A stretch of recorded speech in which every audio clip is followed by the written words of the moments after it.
Good morning, buddy. Welcome to a special bonus episode of my podcast, Gotta Have Heart Wrestling, featuring yours truly, Jamal Holness. And last week, me and a good buddy of mine, we talked about the women's wrestling from 1997 all the way through 2007.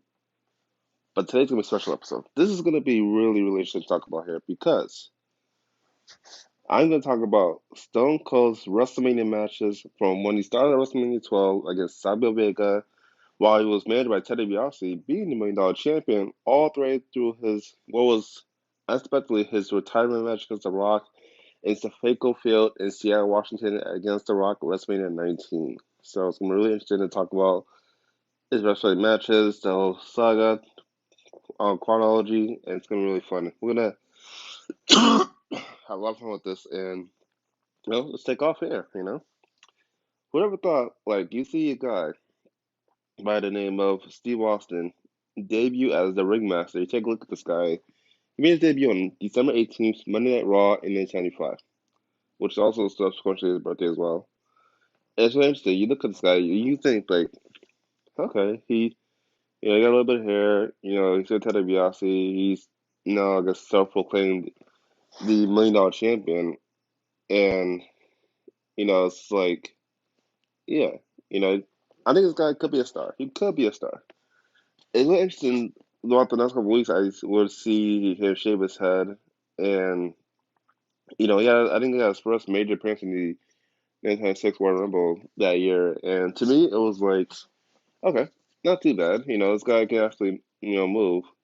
What was interesting that I heard rumors that Steve Austin was technically supposed to be one of the final four. He wouldn't win the Royal Rumble. Of course, the Rumble was going to definitely go to Shawn Michaels, but he's originally supposed to be the final four, and kind of got me interested in like, oh. Usually, with any superstars in the front four Royal Rumble, that means they're gonna get either a big push or something they're gonna win the Rumble and go to WrestleMania and become champion. I think that was the case here, because you can obviously tell, even though he wasn't the final four, but you can tell by looking at Steve Austin, that he was gonna be a star, you know.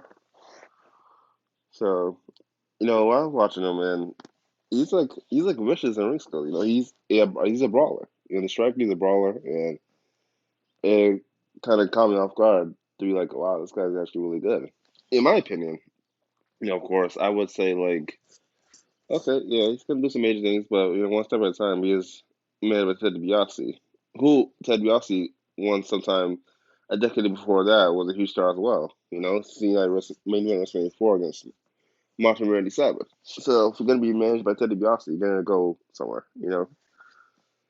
And they developed this rivalry with Salvi Vega, and they made the match for Steve Austin and Salvi Vega to go against each other at WrestleMania 12. Of course, the $1 million championship would be on the line, of course, but and it's pretty cool. I remembered his music.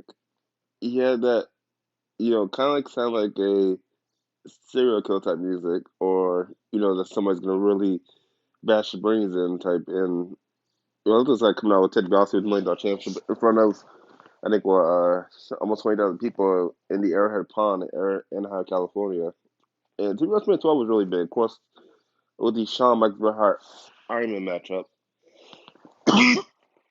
and it really got wow, because like you had the opening match of you know um Yokozuna, Jake Roberts, Ahmed Johnson against Vader, Rich Swann, Owen Hart. And then you had the second match with Steve Austin, Sabio Vega. So WrestleMania 12 was pretty huge in its own way. Of course, you had the Hollow Backlog Brawl, the Return of the Ultimate Warrior, Undertaker versus Diesel, in the Iron Man match maybe for the W Championship, Bret and Shawn. But I remember watching like that event and just seeing how Austin and Sabio Vega did turn house down, even though it wasn't a big matchup in a way. It wasn't really too big, but like to me, it actually was pretty enjoyable. It was. I gave it to both Austin and Sabio Vega. They definitely like put on a good match for the most part. It would last at least like 10 minutes, 5 seconds. Of course, Austin cheated when he had Sabio Vega face down along the ring apron and hit him with the $1 million championship.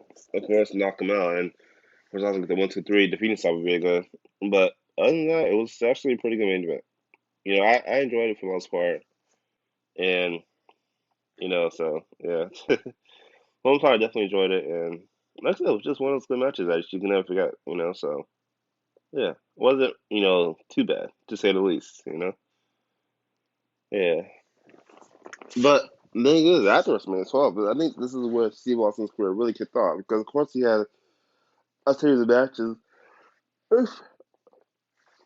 several video, and of course you know some of them would even go as far as to say they were really good. Like WWE really trying to slowly build up this guy Steve Austin, and like I said, I'm a big Stone Cold fan. I have his Austin 316 T-shirt, vintage when it came in '98, so '97 rather. So it's really cool. I like it. It was definitely time and during that time period specifically, I would see. I will actually remember not really much seeing because I was like 3 years old, but I can remember that watching this event in your house. I think it was May '96.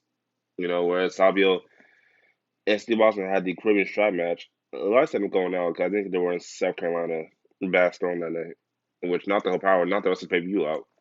So fans got to get the refunds, but also see the event 2 days later. Honey House Beware Dog 2, they called it. So but it's really good though. That match, those two tore the house down for sure. No shot doubt it. They really did. But here's the thing: that really didn't make Steve Austin's career. The following month at the King of the Ring 1996, where Steve Austin would defeat J. Tank Robertson in the main event to become the 1996 King of the Ring winner, and the quote I think this is appropriate to say the quote heard around the world that Austin 316 says I just whooped your ass, and I think that's where Stone Cold Steve Austin was born. Not Steve Austin, but Stone Cold Steve Austin. That was probably one of the most infamous quotes ever that's ever been said in the history of wrestling, and not even just WWE, in professional wrestling itself. Because that's what made Stone Cold Steve Austin. And it's like next time Raw, you see Austin 316 signs everywhere, and it's like the point where the World Wrestling Federation at the time had to just put down T-shirts, and it was good. I think that was probably the number one best selling T-shirt ever that grossed the most money in the company at the time. So it was legendary. It really was. And the thing is, I got those shirts, and it's like I'm so happy to have it because it's like 316, and he had a skull in the back of it, and it's really cool. It was like one of the coolest things ever. There were reports at the time where Jim Ross proclaimed that Bret the Hitman Hart was coming back to WWE. But mind you, Bret Hart had lost his Shawn Michaels Iron match, had to take some time off. Withdrawals back to got a new contract, worth over $3 million or $9 million, something like that. But yeah. So come back to WWF. Of course, this is not take like the Stone Cold Steve Austin himself. He was talking trash about you know running last 2 weeks. Old timers just stay in the back. He don't need to come out of retirement. And I think the one famous quote that Steve Austin said, I think it was at Mind Games or Red Lab, something like that. But I think it was at Mind Games, in-house Mind Games September that he put the letter S for the Hitman. That said, to my exact opinion of Bret Hart, and that to me was funny. I definitely enjoyed that. I really did. And things not many people notice that phrase too much, but to me, that was just damn funny. I definitely enjoyed that a lot. And that's what made a match, between Steve Austin and Bret Hart for the Survivor Series. And to up it up, that match will be the number one contender match to see who makes the champion. Who may be between Shawn Michaels, like I said, at any house December is time pay per view event. So we get to Survivor Series. Bret Hart comes out. Well, Stone Cold comes out first, of course, and Bret Hart comes to his loud ovation. And Bret Hart was bad. This is Bret Hart's first match since WrestleMania 12, and again, they tore the house down tonight too. Of course, Bret Hart counted the $1 million dream submission by Steve Austin, and when a pinning Steve Austin shoulders to the mat, Bret Hart wins, and Bret gets the title shot, and he has his time in December. Sucks for Steve Austin, but yeah. But Steve Austin not feel there. Steve Austin entered the Warrior Bull 1997 at number 5. Talks a lot of people out there. Even though in that matchup, if you go back and watch that match in the other network, 1997 Warrior Bull match, you would see that Stone Cold was thrown out by Bret Hart. Of course, referees wouldn't see it because they were attending the Mankind Terry Funk flag situation outside the ring. So Stone Cold comes back in, tosses out Undertaker Vader, then Bret Hart tosses out Diesel, or fake Diesel, sorry. And then Austin eliminates Bret Hart. That's our free season. Bret Hart has free corner on the top rope and the floor. Even though Bret Hart should have won the Royal Rumble that night, the Royal Rumble victory went to Steve Austin just by hooking by crook, And I think that's what Bret Hart really feel like he got screwed. He's okay. Got screwed by Shawn Michaels at New House December. Not get screwed by Austin at the Royal Rumble here. It wasn't too bad because Bret Hart did win the Fatal Four matchup due to Shawn Michaels' injury. I think he was championship on Thursday, and it kind of sucked. It really did. If you haven't heard about the Anchor, it's the easiest way to make a podcast. Let me explain. It's free. There are creation tools that allow you to record and edit your podcast right from your phone or your computer. The Anchor will distribute your podcast for you, so it's easy to be heard on Spotify, Apple Podcasts, and many more. You can make money from your podcast with no minimum listenership. It's everything you need to make a podcast in one place. Download the Anchor app or go to anchor.fm to get started. Thank you very much. Hey guys, sorry about the interruption there. A little technical difficulties, but what was saying? Okay, because Shawn Michaels given the championship on Thursday in February '97. So the cost for the now in-house Final Four event to be a fair match for the vacated championship between Vader, Undertaker, Bret Hart, and Austin.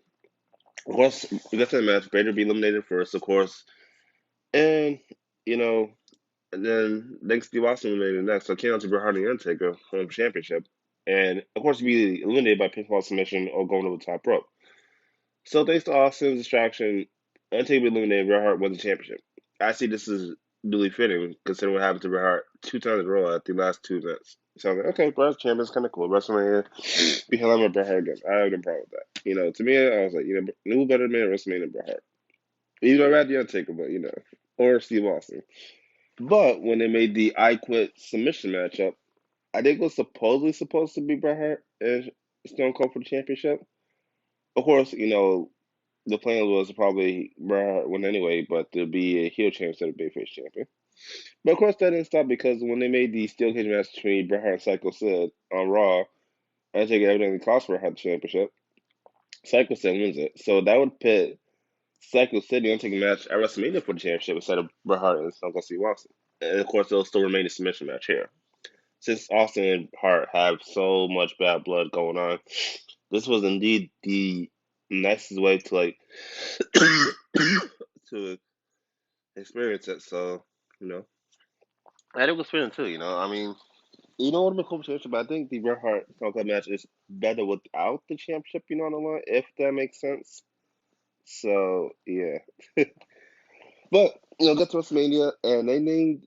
This is the first time. This is actually be the first appearance of Ultimate UFC fighter and former UFC champion Ken Shamrock that would be announced as a special guest referee. This is pretty fitting since this mission match is kind of based off, you know, MMA style. So, you know. So, get the match against WrestleMania. Boy, how much did I love Stone Cold's entrance? The glass shattered, the Awesome 316 glass shattered. He's coming out from the rubble, and, really cool. His entrance just was, damn, probably one of the best ones by far leading to WrestleMania. So, and then you have Bret Hart coming out here, next, and then, of course, he also takes Bret Hart down. These two fight outside the ring, into the crowd a little bit, comes back, steel chair, ring bells. Oh man, I think this submission match probably has to be not only the greatest match in wrestling history, but one of the greatest, toughest matches I've ever witnessed in WWE's history. Like this match was top notch. I have to give this match 4.5 out of stars. This is how good of a match I think this match was.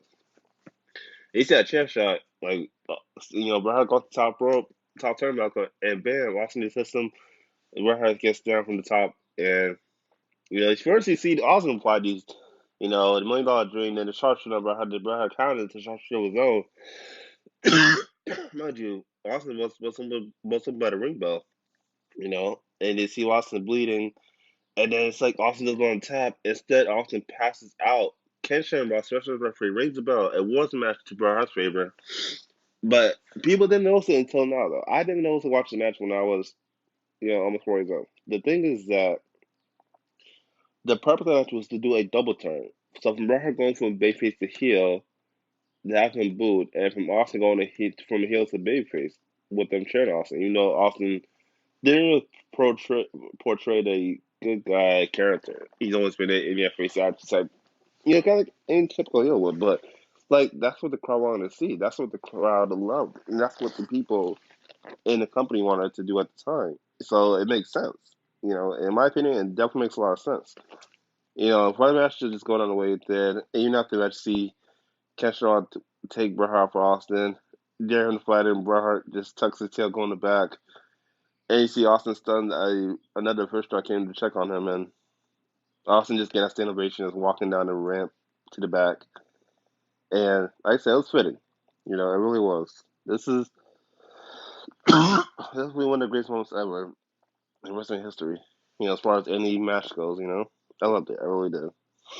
Well, we'll take a break right here, and we'll come back talking about Austin WrestleMania 14 and winning his first championship. Go anywhere. Don't go anywhere. This is advertising from Anchor.fm. All right, welcome back to a special episode, full episode of the God I Heart Wrestling podcast, featuring yours truly, Jamal Honus, and we're talking about Stone Cold Greatest WrestleMania matches, or titled Stone Cold WrestleMania.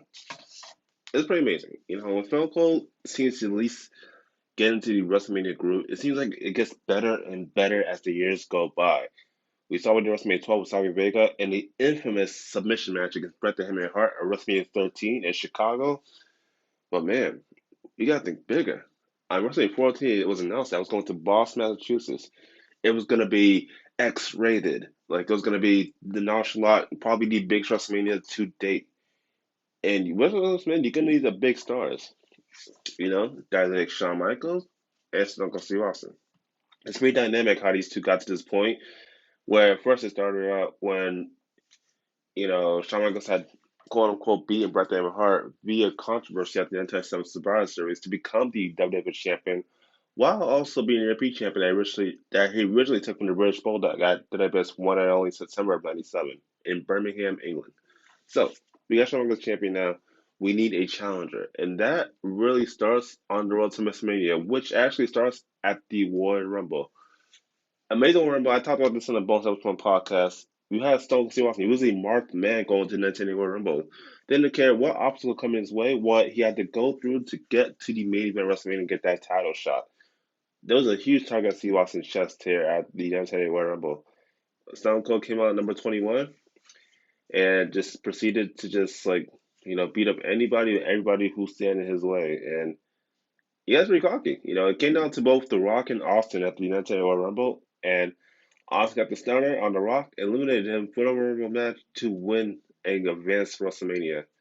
Subsequently, they named the next night on Raw that Iron Mike Tyson would be stepping into the WWF ring as the special enforcer for the Austin Michaels match at WrestleMania 14's main event.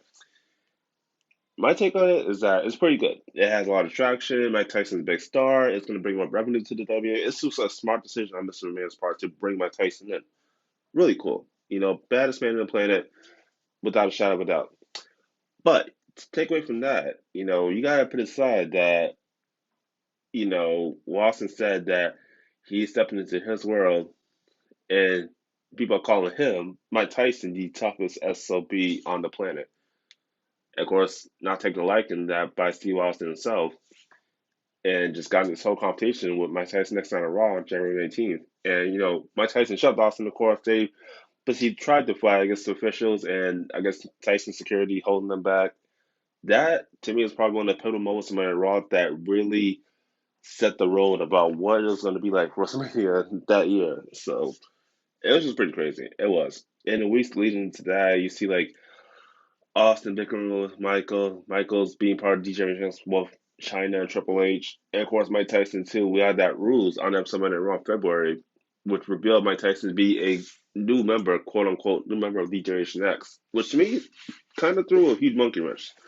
So I'm thinking, okay, Austin's going to WrestleMania with the odds stacked against him more than ever. And I'm thinking, holy crap, there's no way Austin can walk out of Austin the no champion. Like, you had DX, you get through Tyson, you got to get through Michaels. Like, that's a lot. It's a lot that people are asking for. And at the same time, I'm thinking to myself, like, okay, this is a big match, a really big match. Now you have Mike Tyson as the newest member of D Generation X, along with Shawn and Hunter. And I'm just thinking like, oh, Austin has a really big target on his back. He really does. And plus, he also have no way out with Austin's team beating the team D Generation X. Even if Shawn Michaels wasn't in that match because he wasn't cleared to compete, considering that the injuries Shawn Michaels suffered after he won against the Undertaker in their casket match. That was pretty surreal stuff. You go back and watch that casket match between Undertaker and Michaels, and you see Shawn Michaels' lower back hit the edge of that casket. Oh man, that's gonna be one of the brutalest things I've ever seen. So it's actually good that they protected Shawn Michaels from those 2 months from that one, but all the way to WrestleMania because Shawn Michaels did not wrestle a single match because of the gruesome back injury they had at the time, and it's like I don't blame them. They need to keep Michaels first WrestleMania. Vince McMahon did a good job with that. So, you know, and we get to WrestleMania here in Boston, March 29th, 1998, and sellout crowd. This is probably one of the highest grossing events to WWF at that time. So I like it. WrestleMania is huge. I mean, hell, you got the mixed tag team match with Goldust and Luna versus Mark Merrill and Sable. You got Kenshin versus The Rock. You got the first ever tag team Dustin match between New Age Outlaws and Cactus Jack and Chainsaw Charlie. And then you got Undertaker and Kane as well, which that was the first time ever. And then you got the main event. You first see Mike Tyson coming out to special DX music by Chris Warner and the DX band. So pretty cool entrance. You see Austin coming out here next, saluting the crowd here, and then you see Shawn Michaels come out with a special band performance by Chris Warren again, the DX band. So, I got all elements there. Of course, China Hunter kind of accompanying Shawn to the ring. So it was a pretty good match. I think this match it was actually one decent main event for Shawn Michaels being the champion. To deliver a match like that with possibly broken back, which aggravated more in that matchup. But like to come in that match with a huge back injury and just pull out nonstop for like 20, 30 minutes. That's actually speaks for itself that Schmeichels is definitely the most decorated champion ever in this company's history. So I got to praise off Schmeichels for giving Austin that main event. Austin did definitely good work himself. About to hit the switch in music. Austin counters with the stunner. 1, 2, 3. It was surprising because not referee Mike Chioda counted 1, 2, 3. It was referee special enforcer Mike Tyson that counted 1, 2, 3 for Austin. So I'm thinking, holy shit, okay, is Tyson not part of DX? Is he on Austin side now? Like, what's going on? Of course, you're Austin saying presented with the championship belt.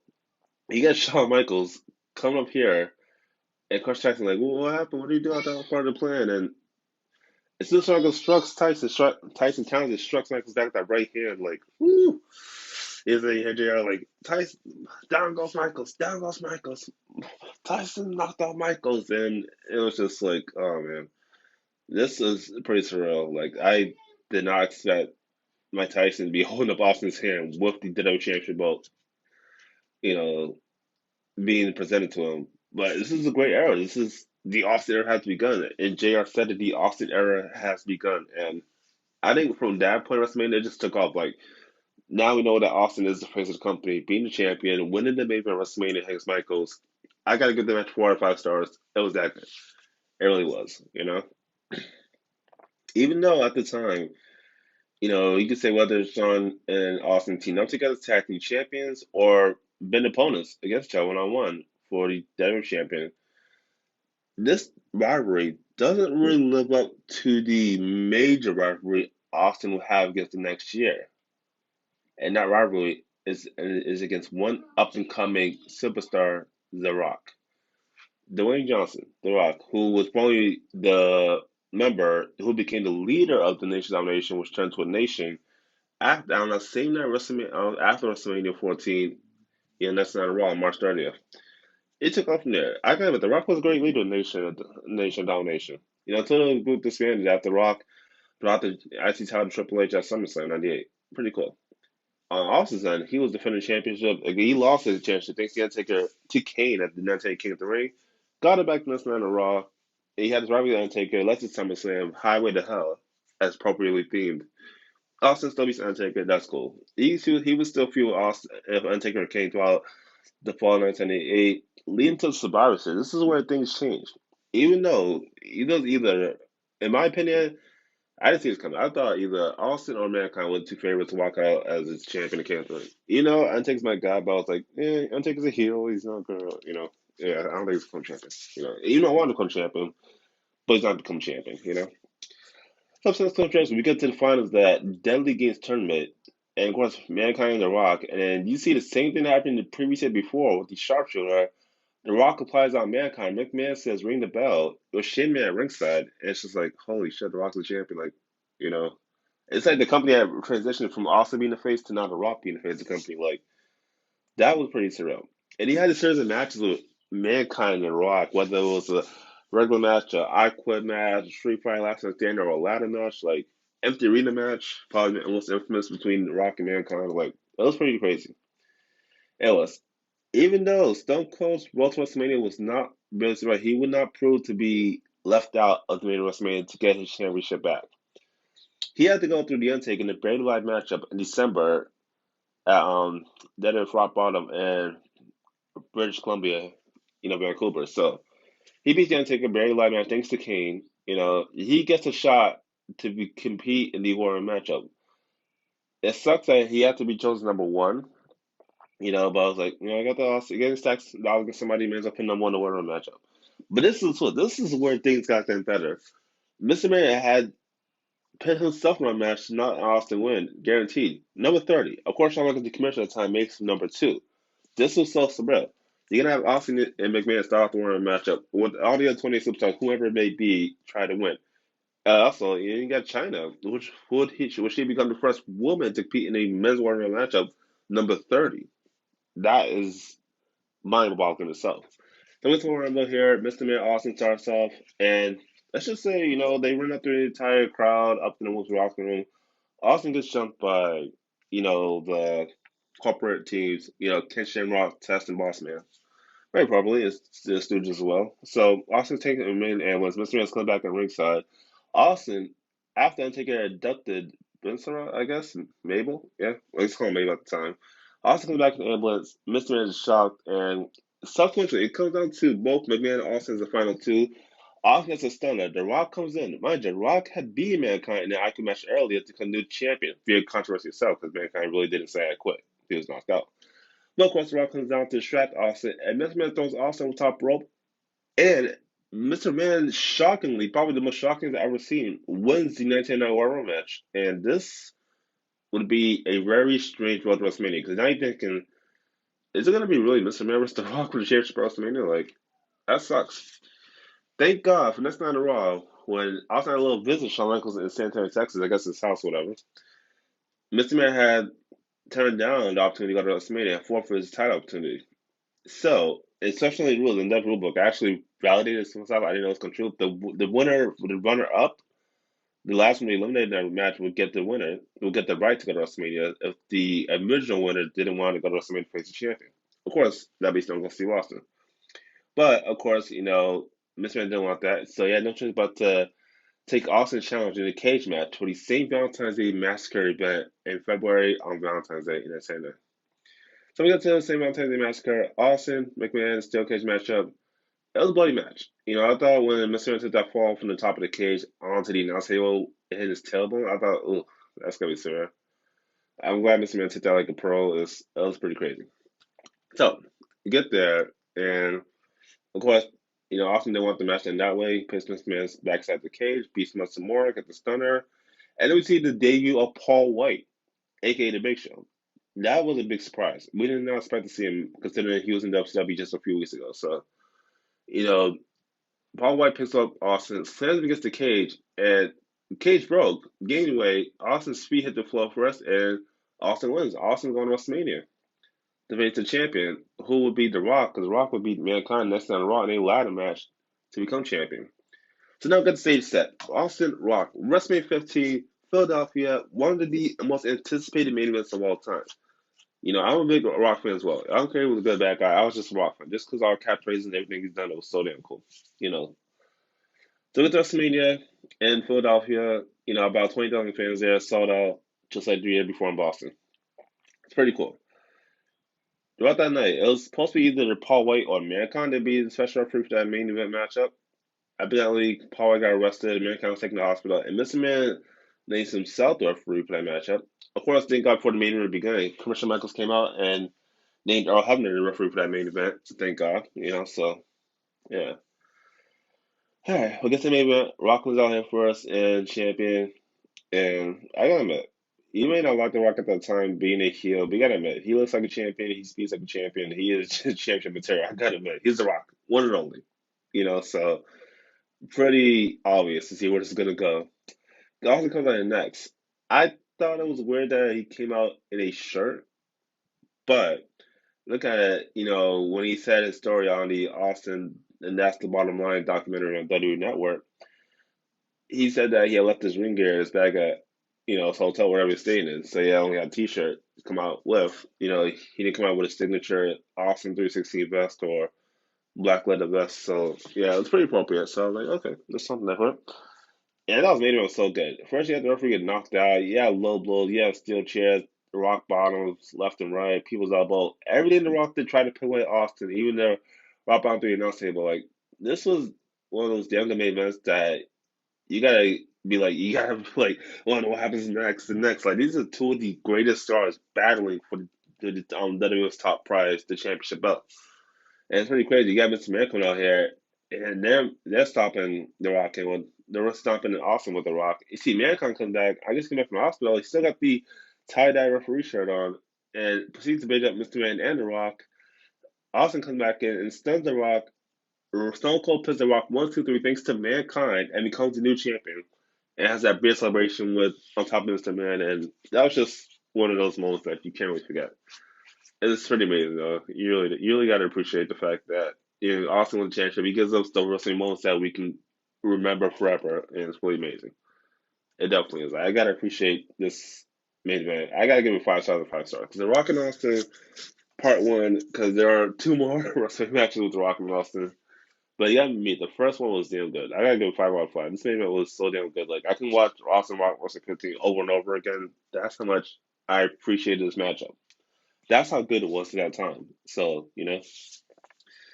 All right. Well, before we move on to Austin's next wrestling matchup, would feature WrestleMania 16 dealing with an injury angle that kept him out of action.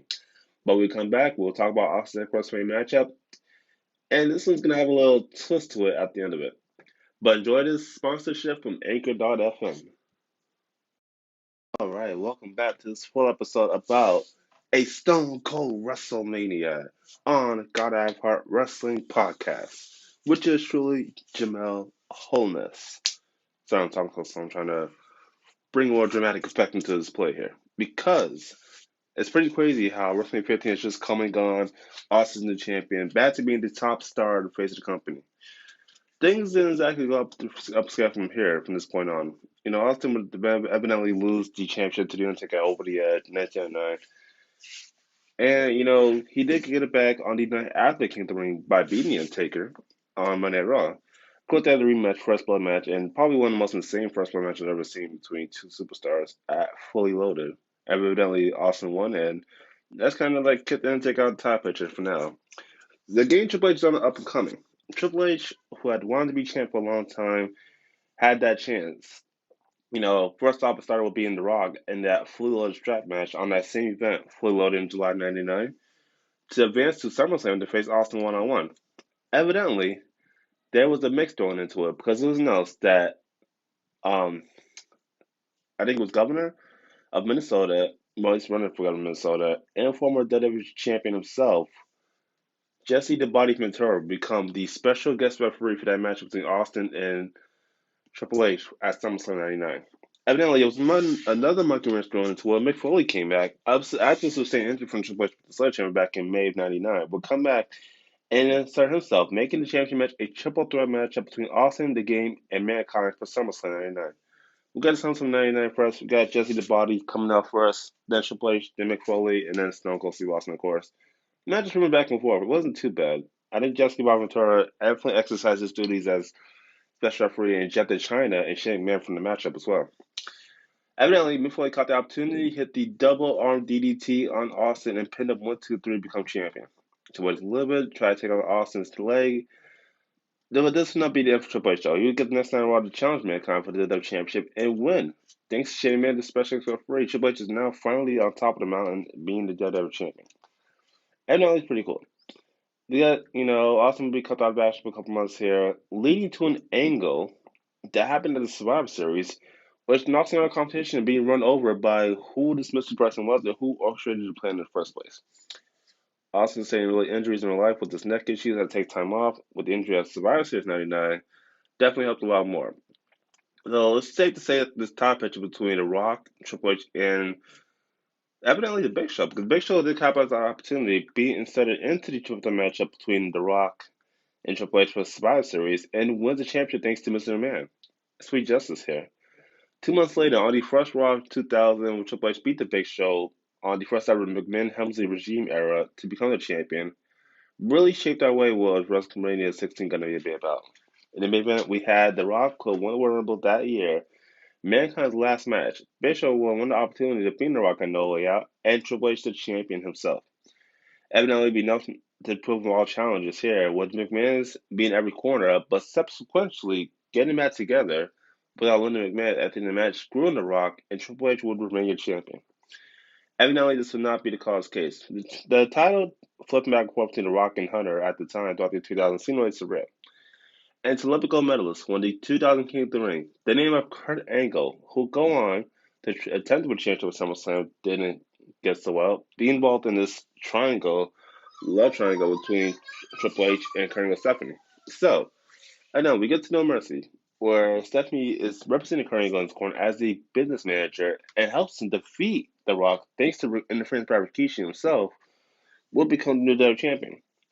Kurt Angle held on championship for the rest of the year 2000, leading into No Way Out, where The Rock would challenge him one on one with the championship. Even though there was interference by the Big Show himself, The Rock would capitalize on the opportunity to defeat Kurt Angle to become the new champion that night in Las Vegas.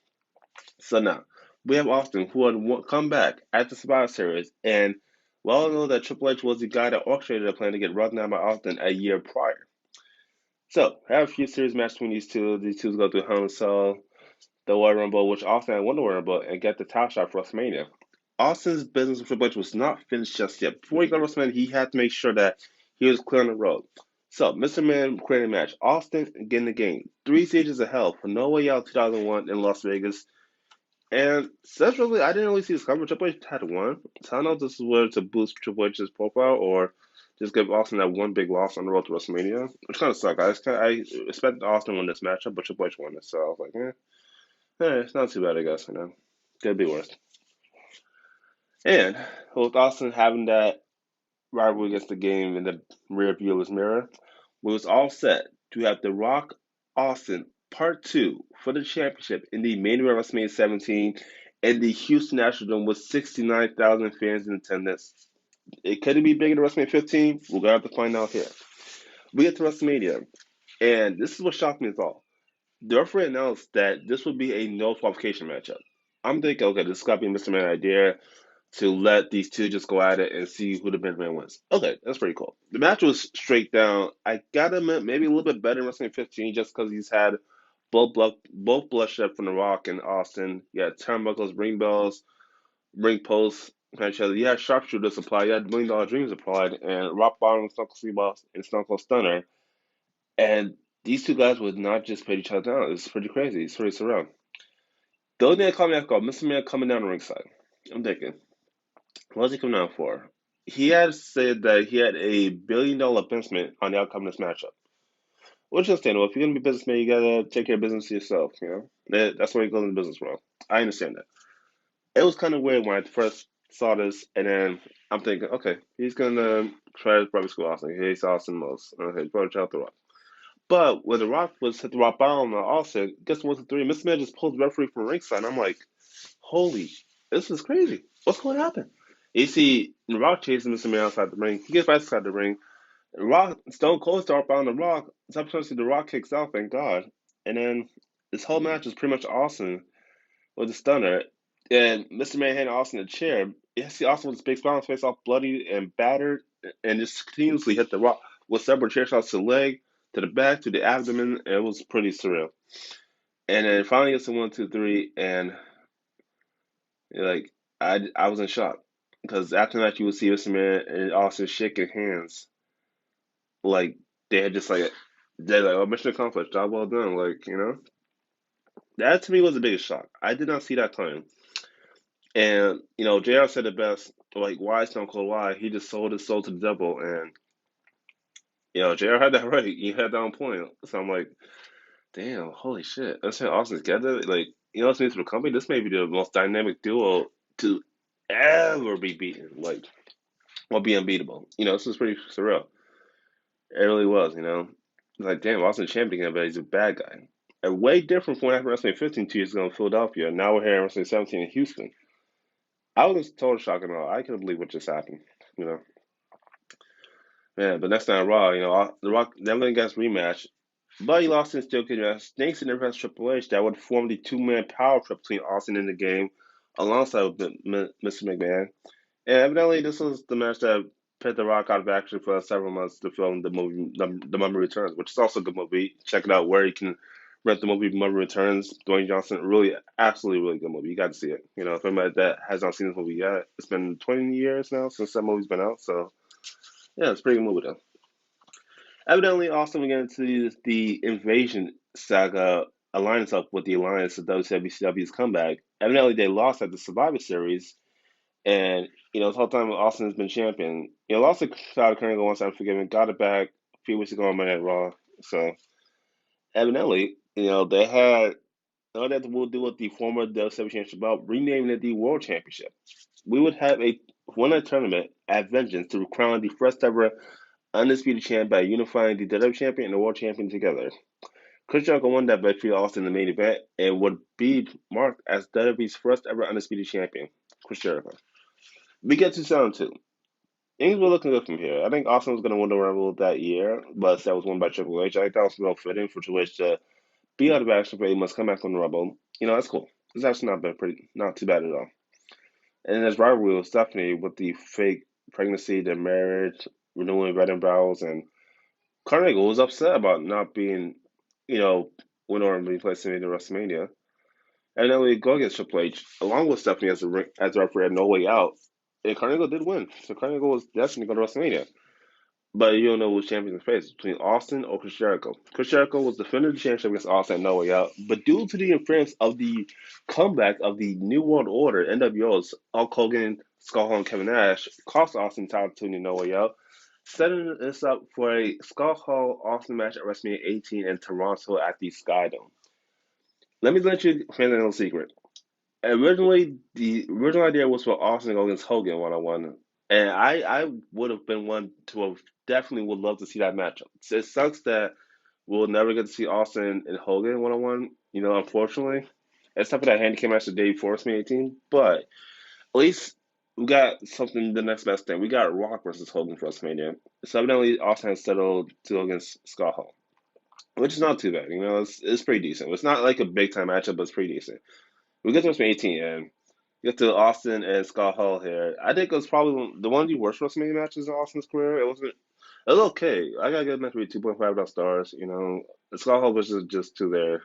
Austin was, of course, really good, but interference with Kevin Nash tried to take out the referees. Austin was stun him. Three Stone Cold Stunners to Scott Hall against the 1, 2, 3. Austin was WrestleMania 18. Cool, not too bad.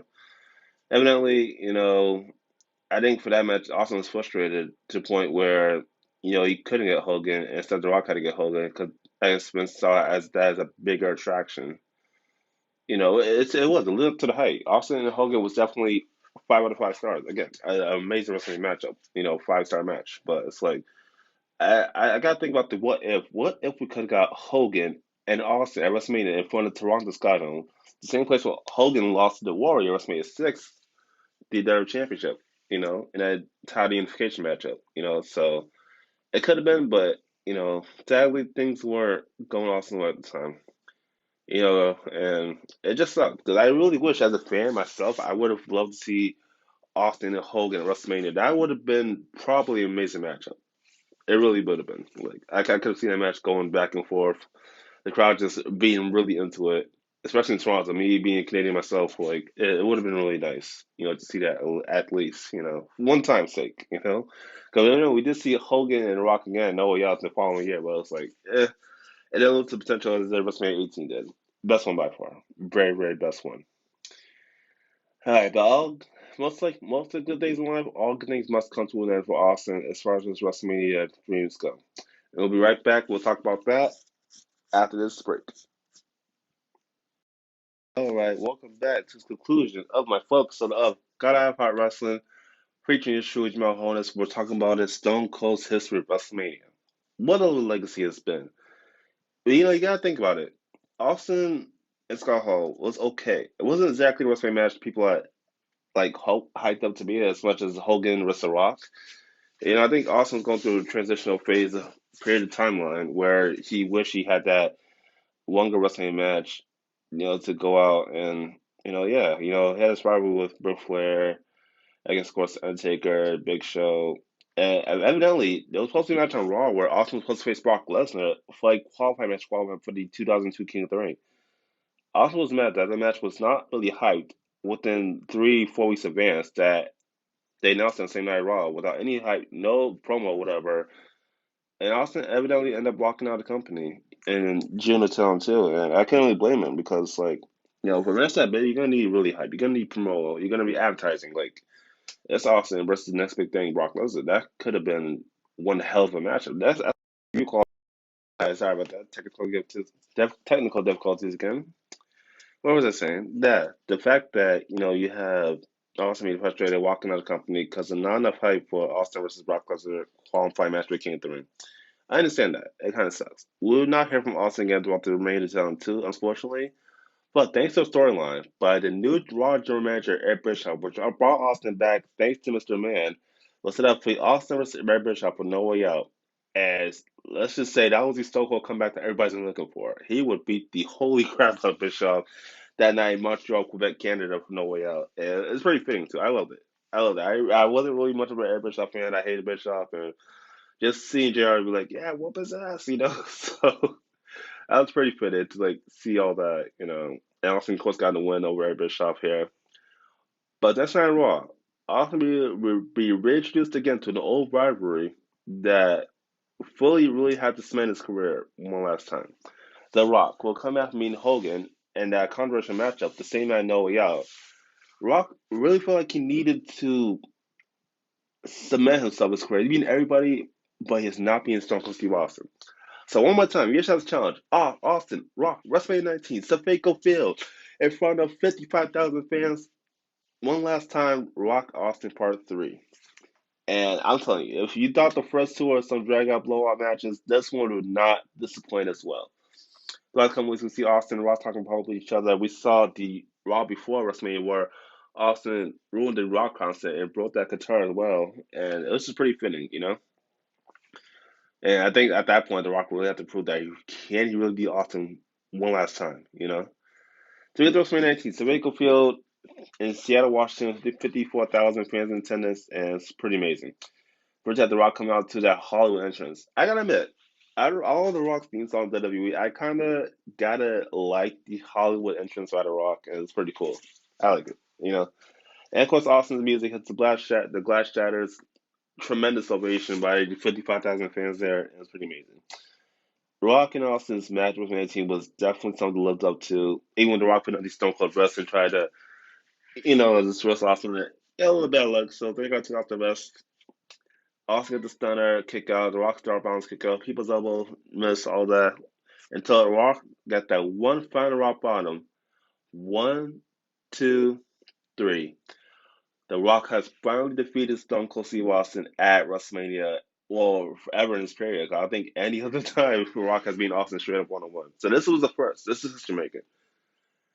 And evidently we learned that, behind the scenes, Austin threw on some injuries that doctors told him that the match with The Rock at WrestleMania team would have to be his final match ever in his wrestling career. That means the Stone Cold's career came to an end at WrestleMania 19 without any fans knowing that that would be Austin's last match.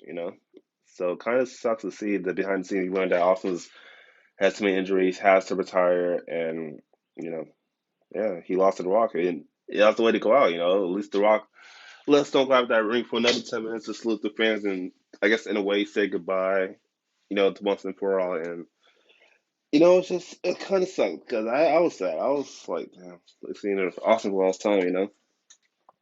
So, but he couldn't have gone any better way. Evidently, if you're gonna beat somebody 2 times in a row, that third time they're gonna get better, and the Rock's gonna get better, and that was the Rock's night. You got to admit that was the Rock's truly grand standing night. But it will not be end of it may be end of Austin's in career for WrestleMania, but it will not be for appearances wise. Austin will make a comeback to referee the match between Goldberg and Rock at WrestleMania 20. Made appearance on Roddy Piper's Pit for WrestleMania 21 while in Carlito. Made appearance as special referee for the Heritage match for Mr. Man Donald Trump when Umaga faced Bobby Lashley at WrestleMania 23. It was ducked into the Hall of Fame at WrestleMania 25 and made appearance saluting the fans at WrestleMania 25 as well. Referee the matches between Michael Cole and Jerry King Lawler was at 27, which was pretty good. And, had appearance WrestleMania 30 coming out after with Hulk Hogan and, The Rock saluting the fans there, toasting to some beer. WrestleMania 32 with Mick Foley and Shawn Michaels beating up, the League of Nations. And even Thunder to Xavier Woods of the New Day. That was pretty shocking, in a way. So it's like, we had all these appearances by Austin WrestleMania. So I think it's something to say that Austin's had one of the greatest WrestleMania careers out of any superstar. Chris like Shawn Michaels or Triple H or The Undertaker or The Rock. So it was pretty amazing though. Austin WrestleMania Legacy will be lived on to this very day. WrestleMania coming up. We're just less than 4 weeks away from the event. It's gonna be so suspenseful. You got Bob Lashley as new WWE champion. You got Roman Reigns still the dominant head of the table, Universal Champion, going up against the Edge WrestleMania. Man, what other matches can we see this year that's going to leave that legacy that Stone Cold did throughout his WrestleMania career? Who will step up and be that person to be the face of WWE and to hold the championship by WrestleMania closing? Let them know that this is their time. This is their legacy. Who will it be? You know? Thank you guys for joining me on this full episode about Stone Cold WrestleMania. Don't forget to catch my YouTube debut, April 28th, Wednesday. It's going to be good. We're going to have some fun with that. All right, guys, have a good day, and I will see you later.